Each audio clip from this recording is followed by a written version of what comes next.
Friends, welcome to Sneha சமையல். எல்லோரும் எப்படி இருக்கீங்க? இன்றைக்கி நம்ம சேனலில் பச்சை சுண்டைக்காய் வச்சு ஒரு குழம்பு தாங்க செய்ய போகிறோம். இந்த பச்சை சுண்டைக்காய் பார்த்திங்கன்னா கசப்பு தன்மை இருக்கிறனால நிறைய பேர் இது உணவில் அதிகமாக சேர்க்கறது கிடையாது. ஆனால் இது உடம்புக்கு ரொம்ப நல்லது. கண்டிப்பாக நம்ம வாரத்தில் ஒரு தடவையாவது இதை குழம்பா வச்சு சாப்பிட்றது ரொம்ப நல்லது. இதில் பார்த்திங்கன்னா நிறைய பேருக்கு ரொம்ப நாளாக அல்சர் ப்ராப்ளம் இருக்கலாம், இன்டைஜஷன் ப்ராப்ளம் இருக்கலாம். அந்த மாதிரி இருக்கவங்க சுண்டைக்காய் அடிக்கடி உணவில் சேர்த்துக்கலாம். அது மட்டும் இல்லாமல் நம்ம உடம்புல உள்ள தேவையில்லாத யூரிக் ஆசிடையும் இது வெளியேற்றுது. நெஞ்சு சளி அதிகமாக இருக்கவங்க இந்த சுண்டைக்காவை சேர்த்துட்டு வந்தாங்கன்னா அந்த நெஞ்சு சளியெல்லாம் கரைச்சிட்டு எடுத்துகிட்டு வரதுக்கு இது உதவியாக இருக்குது. அது மட்டும் இல்லாமல் வயிறு சம்மந்தமான எந்த பிரச்சனையாக இருந்தாலும் சரிங்க, சுண்டைக்காய் சேர்த்துட்டு வரும்போது அதெல்லாம் க்யூர் ஆகுது. குழந்தைங்களுக்கெல்லாம் வயிற்று பூச்சியெல்லாம் இருக்குது பார்த்தீங்களா, அது கூட இது சாப்பிடும்போது சரியாயிடும். சரி வாங்க, இது எப்படி செய்யுதுன்னு பார்க்கலாம். இதுக்கு இந்த சைஸ் புளி எடுத்து ஊற போட்டிங்கன்னா போதும். இதை எடுத்து நான் ஊற போட்டு வச்சுருக்கேன். இதுக்கு பார்த்திங்கன்னா நான் ஒரு கப்புக்கும் குறைவான அளவு சுண்டைக்காய் தான் எடுத்திருக்கேன். இதை நம்ம மிக்சியில் போட்டு ஒன்றும் பாதியமாக அரைச்சிடலாம். ஏன் இப்படி பண்ணுறோன்னா, நம்ம முழுசாக போட்டோம்னா இல்லை தட்டி போட்டோம்னா கூட குழந்தைங்களோ இல்லை யாராக இருந்தாலும் அதை எடுத்து வெளியில் போட்டு தான் சாப்பிட்றாங்க. இந்த மாதிரி நீங்கள் ஒரு சுற்றிட்டு இந்த மெத்தடில் நீங்கள் செஞ்சிங்கன்னா கண்டிப்பாக அவங்க அப்படியே சாப்பிட்ருவாங்க. பாருங்கள், இந்த மாதிரி சுண்டைக்காவை ஒன்றும் பாதியமாக அரைச்சிருக்கேன். இந்த குழம்பை நம்ம ஈஸியான மெத்தடில் குக்கரில் தான் செய்ய போகிறோம். யூஸ்வலாக சுண்டைக்காய் வத்த குழம்பு மாதிரியோ இல்லை காரக்குழம்பு மாதிரியோ அந்த மாதிரி தான் வைப்பாங்க. இது வேறு மெத்தடில் நான் சொல்லித்தரேன். தேவையான அளவு எண்ணெய் ஊற்றிக்கோங்க.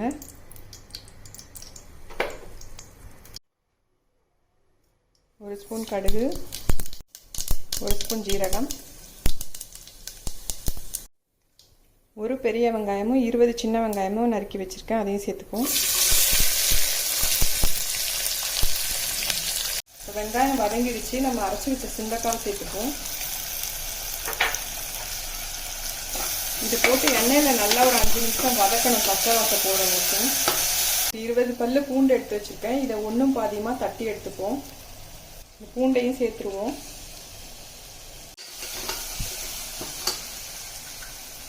பாருங்கள், நல்லா வதங்கிடுச்சு. இப்போ 2 தக்காளி நறுக்கி வச்சுருக்கேன், அதையும் சேர்த்துருவோம். 1/2 கப் தேங்காய் எடுத்து வச்சுருக்கேன், இதை அரைச்சிட்டு வந்துடுவோம். நைஸாக அரைச்சிருங்க. நல்லா வதங்கிருச்சு. இப்போ 2 ஸ்பூன் மிளகாத்தூள் சேர்த்துக்கலாம். 2 ஸ்பூன் தனியாத்தூள், 1/2 ஸ்பூன் மஞ்சப்பொடி, தேவையான அளவு உப்பு சேர்த்துக்கோங்க. எல்லாம் சேர்த்து ஒரு 2 நிமிஷம் வதக்கிடுங்க. இப்போ நம்ம கரைச்சி வச்சிருக்க புளி தண்ணியை சேர்த்துக்குவோம்.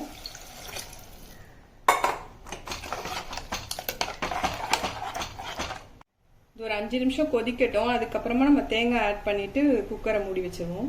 5 நிமிஷம் ஆயிடுச்சு. இப்போ நம்ம அரைச்சி வச்சிருக்க தேங்காயையும் சேர்த்துப்போம். இன்னும் வேணும்னா கொஞ்சம் தேவையான அளவு தண்ணி ஊற்றிக்கோங்க. உப்பு சரியா இருக்கான்னு உப்பும் சரி பார்த்துருங்க. குக்கர் மூடி போட்டு 2 விசில் வச்சிருங்க.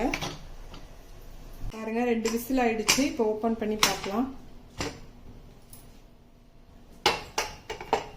இப்போ 1 ஸ்பூன் நெய் ஊற்றிக்கலாம். பாருங்க, சூப்பரான சுண்டைக்காய் குழம்பு ரெடி ஆயிடுச்சு. இது நீங்கள் சுண்டைக்காய் குழம்புன்னு சொன்னா தவிர யாராலையும் கண்டுபிடிக்கவே முடியாது. கசப்பு தன்மை கொஞ்சம் கூட இருக்காது.